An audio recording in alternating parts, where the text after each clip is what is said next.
Vamos, meus irmãos, refletir na palavra do Senhor, e como nós estamos nos aproximando da Páscoa, então nós vamos pensar um pouquinho sobre o tema Revelações da Cruz.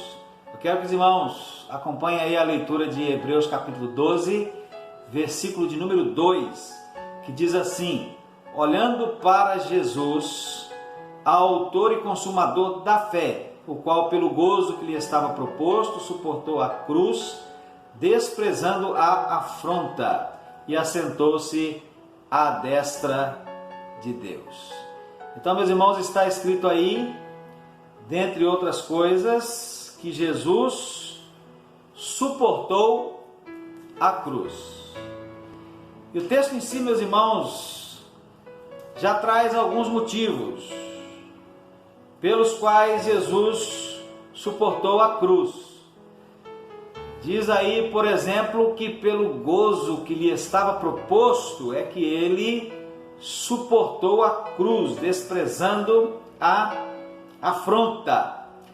Mas eu quero pensar, meus irmãos, tomando por base esse texto, mas também olhando para alguns outros trechos das Sagradas Escrituras, em algumas outras razões pelas quais Jesus suportou a cruz.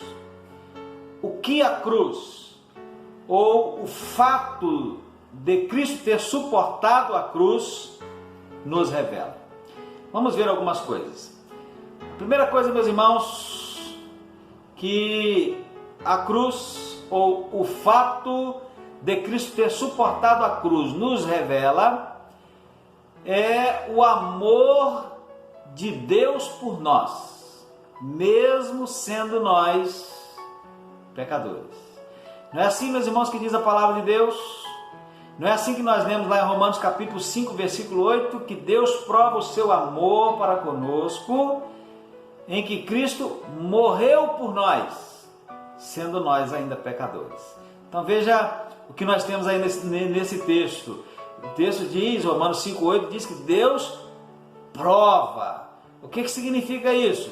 Significa que Deus demonstra. Deus não simplesmente diz que nos ama, mas Ele demonstra esse amor através de algo realizado, através de algo visível. E qual é esse algo realizado ou esse algo visível? Cristo morreu por nós, sendo nós ainda pecadores. Então a cruz, ou o fato de Cristo ter suportado a cruz, revela isso. Revela o amor que Deus tem por nós, mesmo sendo nós ainda pecadores. Segundo, meus irmãos, a cruz, ou o fato de Cristo ter suportado a cruz, revela-nos um Deus que substituiu a humanidade, levando sobre si na cruz a maldição que deveria recair sobre nós, sobre o homem. Em Gálatas capítulo 3, versículo 13, nós lemos que Cristo nos resgatou da maldição da lei, fazendo-se maldição por nós, porque está escrito: maldito todo aquele que for pendurado no madeiro. Então, a lei era uma espécie de maldição. Cristo nos resgatou da maldição da lei. A lei era uma espécie de maldição. Por que a lei era uma espécie de maldição? Porque a lei condenava o homem. E ninguém havia que conseguisse cumprir a lei na íntegra. E Tiago capítulo 2, verso 10 nos informa que a quebra de um só ponto da lei torna o indivíduo culpado de todos. Então, nós estávamos, pela lei, nós estávamos todos condenados. Estávamos todos debaixo dessa maldição da condenação, a maldição da lei. Mas Cristo nos resgatou da maldição da lei, fazendo-se Ele mesmo maldito, maldição por nós, porque está escrito que maldito é todo aquele que for pendurado no madeiro. Então, a cruz, ou o fato de Cristo ter suportado a cruz, conforme nós lemos aqui em Hebreus, revela isso para nós. Revela um Deus, porque Jesus Cristo é Deus na pessoa do Filho, que nos substituiu, que substituiu a humanidade, substituiu a mim e a você, levando sobre Ele mesmo, na cruz, a maldição que deveria recair sobre nós. E a terceira coisa que nós não podemos nos esquecer, meus irmãos, é que esta reconciliação efetua uma mudança grande, radical e maravilhosa entre nós e Deus. Verso 19, 2 Coríntios 5, diz que mostra para nós que inimigos, no caso nós e Deus, estamos vivendo em situação de inimizade por causa do nosso pecado, né? Nós é que nos afastamos. Agora fazem as pazes por meio de Cristo. Fomos reconciliados por meio de Cristo. Que mudança, né? Nós estávamos separados, vivendo em inimizade com Deus, mas agora nós somos amigos de Deus. Fizemos as pazes com Deus. Então que mudança maravilhosa. E a quarta coisa, meus irmãos, da qual nós não podemos nos esquecer, é acerca do meio eficaz e único da reconciliação, dessa reconciliação. É a morte de Cristo, esse meio eficaz e único. Em Romanos capítulo 3, meus irmãos, versos 23 a 25, diz para nós que todos pecaram e destituídos ou separados estão da glória de Deus, sendo, diz o verso 24, justificados gratuitamente pela sua graça, pela redenção que há em Cristo Jesus, ao qual Deus propôs para a propiciação pela fé no seu sangue, para demonstrar a sua justiça pela remissão dos pecados dantes cometidos, sob a paciência de Deus. No verso 24, meus irmãos, onde fala redenção, onde nós temos aí o texto redenção, o significado é a compra de um escravo para dar-lhe liberdade. Então Deus,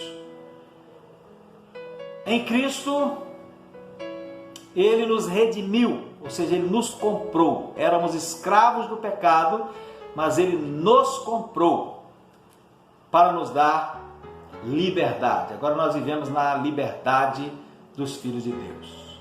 No verso 25, onde fala o termo propiciação, meus irmãos, isso significa que através da morte de Cristo, Deus remove o nosso pecado, limpa a nossa consciência e elimina a nossa culpa diante de Deus.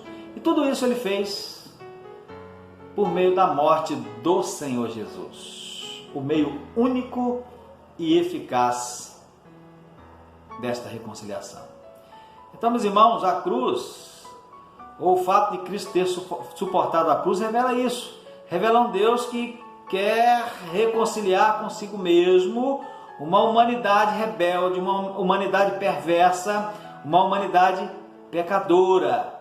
E essas quatro coisas nós não podemos esquecer acerca dessa reconciliação. Primeiro, que a reconciliação é um ato de Deus, não é um ato nosso, é um ato de Deus.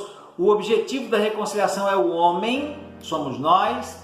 A reconciliação muda a situação entre nós e Deus, e o meio de Deus realizar esta reconciliação, meio único e eficaz, foi e continua sendo a morte do Senhor Jesus.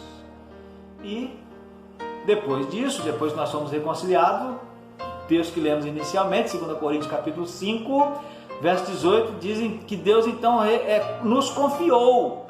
Precisamos observar isso também. Deus nos confiou, Deus confiou nas mãos de todos os reconciliados, que somos nós, que é a sua igreja, o privilégio de anunciar essa boa nova de reconciliação. Então essa reconciliação já aconteceu conosco, comigo, com você. Agora eu preciso anunciar para outras pessoas. É possível acontecer na vida de muitas outras pessoas ainda, e eu preciso dizer isso para elas. A quarta coisa, meus irmãos, quarta revelação da cruz, né? Fala, meus irmãos, sobre a adoção com a qual Deus quer nos adotar. Fala sobre o fato de um Deus que quer e pode e quer e pode e quer adotar você como filho dele. Você sabia disso? Eu sei que você que já é servo de Deus já sabe disso. Mas talvez que você que está me ouvindo, talvez tenha alguém me ouvindo a essa possibilidade que ainda não entregou, não rendeu o coração a Jesus. E eu quero que você saiba que Deus pode e quer adotar você como filho dele. A cruz, ou o fato de Cristo ter suportado a cruz, revela isso. Revela um Deus que pode e quer adotar você como filho dele. Em Romanos 8, verso 15, meus irmãos, Paulo diz assim: porque não recebestes espírito de escravidão para outra vez estares em temor, mas recebestes o espírito de adoção de filhos, pelo qual clamamos Abba, Pai.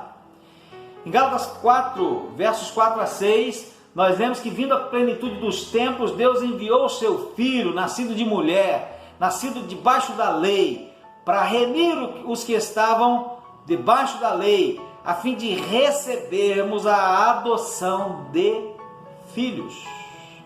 E porque somos filhos, Deus enviou aos nossos corações o seu Filho, Jesus, que clama Abba, Pai, ou o Espírito do seu Filho, Jesus, que clama Abba, Pai.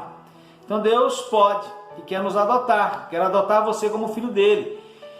E adotar, meus irmãos, significa outorgar a posição, outorgar o direito, o privilégio, a honra de filho, no caso, filho de Deus. Outorgar filiação significa pôr na posição de filho, no caso, filho de Deus. Adotar para dentro da família de Deus os homens que já foram feitos filhos de Deus. E isto implica, meus irmãos, em uma enormidade de bênçãos grandiosas. Uma delas é a libertação da escravidão da lei. Nós já nos referimos a isso aqui. Outra bênção é o recebimento do penhor da herança, que é o próprio Espírito Santo, uma garantia de que a herança que está reservada para nós será finalmente nossa. O testemunho do Espírito é outra bênção, bênção da segurança. O Espírito de Deus, ele testifica ao nosso espírito que nós somos filhos de Deus. A bênção da comunhão com o Pai. E no futuro, meus irmãos, após a glorificação do corpo, a bênção de ser plenamente manifestado como filho de Deus, como nós lemos em Romanos capítulo 8, verso 19. Eu quero me concluir, meus irmãos, fazendo referência a um quadro de Rembrandt.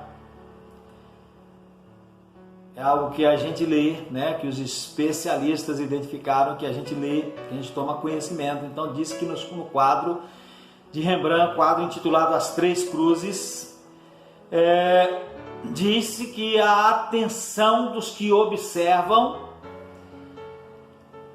aqueles que têm capacidade de observar de forma mais detalhada uma obra de arte, ela é atraída para três direções.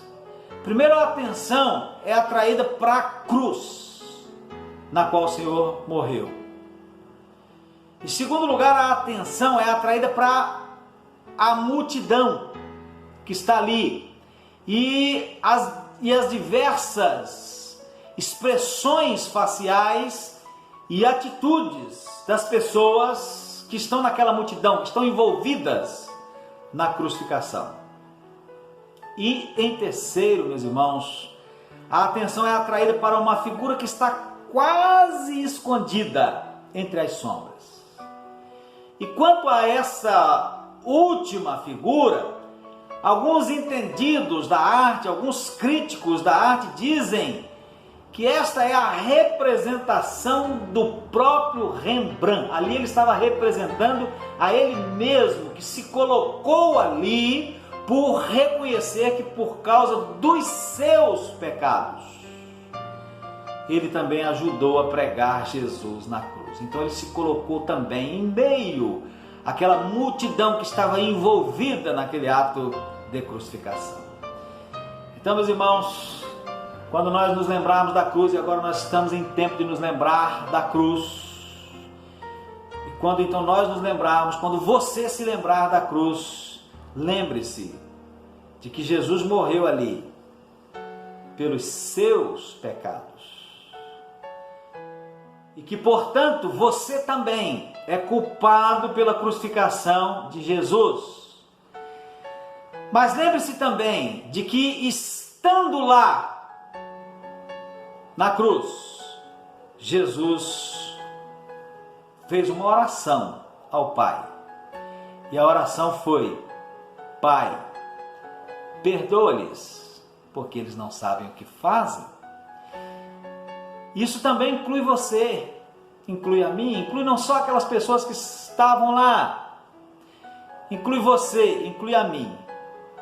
Quando você se lembrar da cruz, lembre-se de que Deus o ama, mesmo sendo você um pecador. Quando você se lembrar da cruz, lembre-se que Deus em Jesus, porque o ama, levou sobre si, sobre Ele mesmo, a maldição que deveria cair sobre você. Quando você se lembrar da cruz, lembre-se de que porque Deus o ama, Deus quer reconciliar você com Ele. Quando você se lembrar da cruz, lembre-se de que Deus, porque o ama, quer tornar você um filho dele. E diante de tudo isso, qual será a resposta que você vai dar a Deus?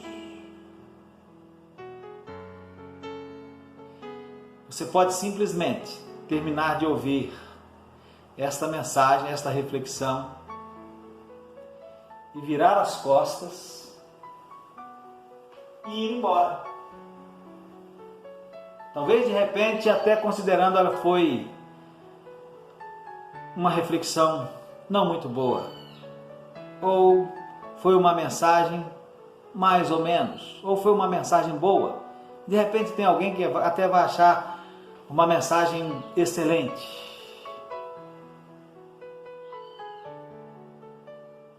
Mas a resposta que Deus quer de você e de mim e de todos nós é uma resposta de entrega da nossa vida, do nosso coração a Ele. Ele nos ama. Por isso que em Jesus Ele suportou a cruz. Por isso que Jesus suportou a cruz. Por isso que Jesus desprezou toda a afronta da cruz e de todos os acontecimentos que estiveram envolvidos na crucificação. Porque Ele nos ama. E a resposta que Ele quer de nós, diante disso que Ele fez, é uma resposta de entrega a Ele das nossas vidas. De uma dedicação nossa a Ele, uma dedicação que seja total, que seja completa. Eu desafio você a fazer isso, a render de uma forma total, de uma forma completa, de uma forma definitiva o seu coração ao Senhor que tanto te ama, para viver uma vida de fidelidade a Ele. Que Deus abençoe a sua vida e que o Espírito de Deus possa aplicar essa palavra ao seu coração, bem como ao meu.